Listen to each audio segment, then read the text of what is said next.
কৃষ্ণনগর নামের সুন্দর গ্রামে বাস করত নকুল নামে এক কৃষক। তার বউকে নিয়ে তার ছোট্ট একটি সংসার। পরের জমি বর্গা নিয়ে কৃষিকাজ করে তার সংসার চলত। কিন্তু হঠাৎ করে বিরল এক রোগে আক্রান্ত হয়ে পড়ে নকুল। মৃত্যুশয্যায় শুয়ে আছে নকুল। নকুলের স্ত্রী পাশে বসে কান্না করছেন। নকুল দুর্বল কণ্ঠে বলল, ও গো, এভাবে কান্না করো না। আমার এমনিতেও তোমাদের এই অবস্থা দেখে কষ্ট হচ্ছে। তুমি কান্না করে আমার কষ্ট আর বাড়িও না গো।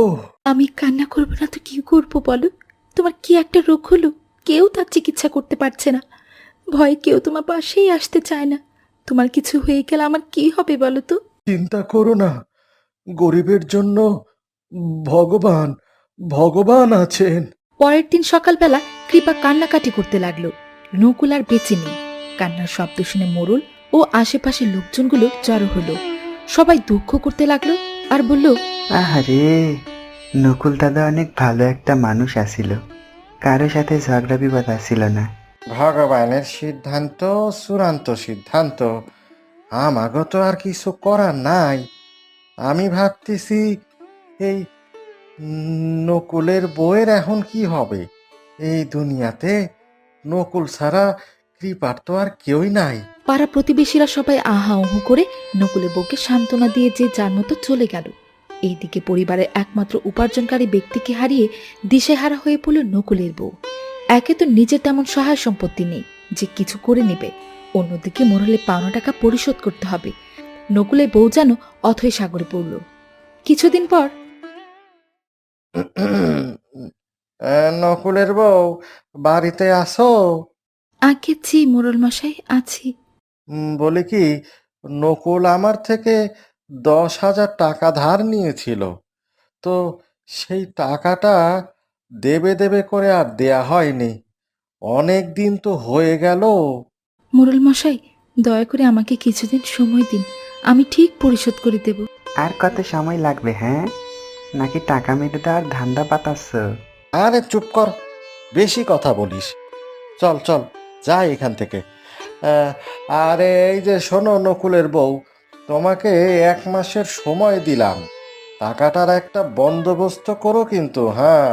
মোড়ল 1 মাসের সময় দিয়ে চলে গেল কৃপাকে। কৃপা চিন্তায় দিশেহারা হয়ে এইদিক ওইদিক তাকাচ্ছে। কি করবে ভাবতে পারছে না। নুন আনতে পান্তা ফোলাচ্ছে। ঘরে যা কিছু ফসল ছিল তা দিয়ে কৃপার সংসার চলে গেল কিছুদিনের জন্য। কিছুদিন পর কৃপার মাথায় বুদ্ধি আসলো। নকুলের বন্ধু বিমলের কাছে যদি 10,000 টাকা চায় হয়তো তিনি দেবে। শুনেছে অনেক টাকা পয়সার মালিক সে। এই ভেবে কৃপা রওনা দিল। বিমল দাদা কি বাড়িতে আছেন? কে? কৃপা বৌদি যে। আসেন, বসেন। দাদা বসবো না, একটা কথা বলতে এসেছি। কিভাবে যে বলি। বৌদি, লজ্জা পাবেন না, আমি আপনার ভাইয়ের মতনই বলতে পারেন।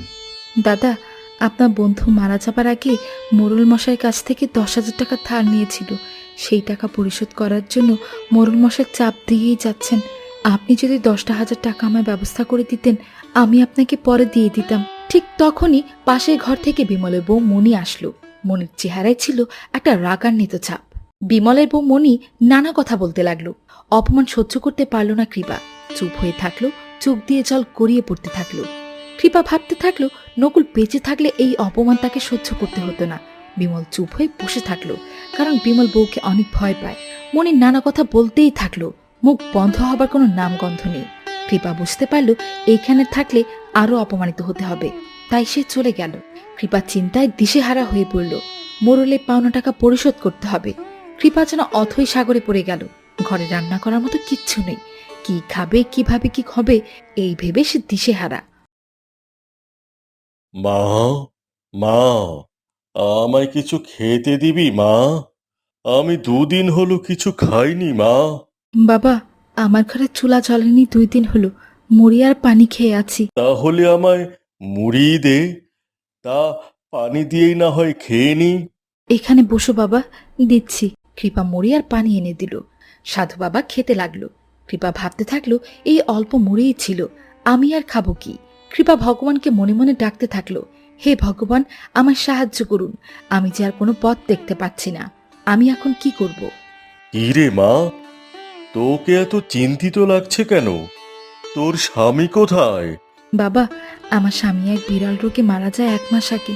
আমার সংসার চালানোর মতো কেউ নেই। কোনোভাবে মুড়ি পানি খেয়ে জীবনযাপন করছি। তার মধ্যে মোড়ল 10,000 টাকা পাওনা পরিশোধ করতে পারছি না। আমায় কেউ সাহায্য করছে না। কোনো চিন্তা করিস না, যার কেউ নেই তার ভগবান আছেন। এই নে, তোকে একটা পালক দিলাম। এই পালকটি কলা গাছের কাছে রাতে রেখে আসবি, আর ভোরে সূর্য ওঠার সাথে সাথে কলা গাছের কাছে যাবি। শোন, এই পালকটি মাত্র একবার কাজ করবে, এরপর পালকটি কিন্তু উধাও হয়ে যাবে। এই পালকটিকে আর খুঁজতে যাবি না যেন। আর যাই উপহার পাবি ওটা কাউকে বলতে যাবি না। আমি তাহলে যাই মা, ভগবান তোর মঙ্গল করুক। রাত হয়ে গেল। সাধু বাবার কথা মতো কৃপা সেই কলা গাছে পালক রেখে আসলো। এসে কৃপা ঘুমিয়ে পড়ল। ভোর হয়ে গেল।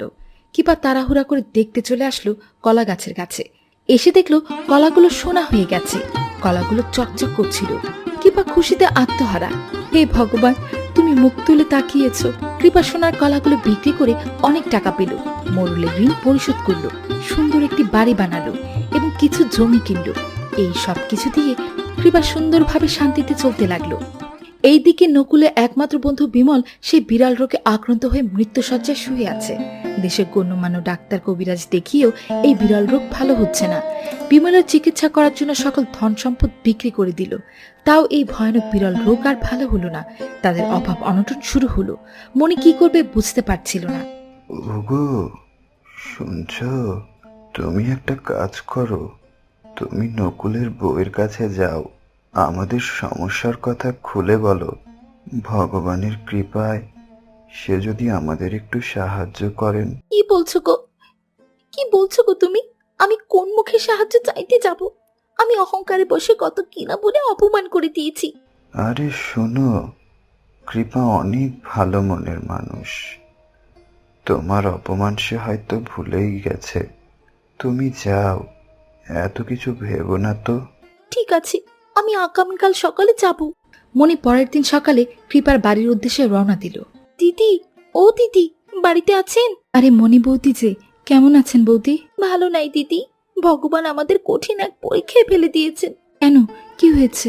মনি সব খুলে বলল। নকুলের মতো বিমলেরও এক বিড়াল রোগে আক্রান্ত হয়েছে, আর ডাক্তার কবিরাজ এসে এই রোগ সারাতে পারছে না। চিকিৎসাতে সব ধন সম্পত্তি বিক্রি করে দিয়েছে। দিদি, আপনি আমায় ক্ষমা করে দিন। আমি আমার অপরাধের শাস্তি পাচ্ছি। আমি ওই দিন না বুঝে আপনাকে অপমান করেছি, নানা কথা শুনিয়েছি। এসব কি বলেন বৌদি? আমি এসব কিচ্ছু মনে রাখিনি। আর চিন্তা করবেন না বৌদি, আমি তো আছি। পাশের গ্রামে গতকাল আমি 3 বিঘা জমি কিনেছি মোরল মশাইয়ের কাছ থেকে। আপনি 3 বিঘা জমি নিয়ে নেন। আর কিছু যদি আপনার প্রয়োজন হয় আমার কাছে আসবেন।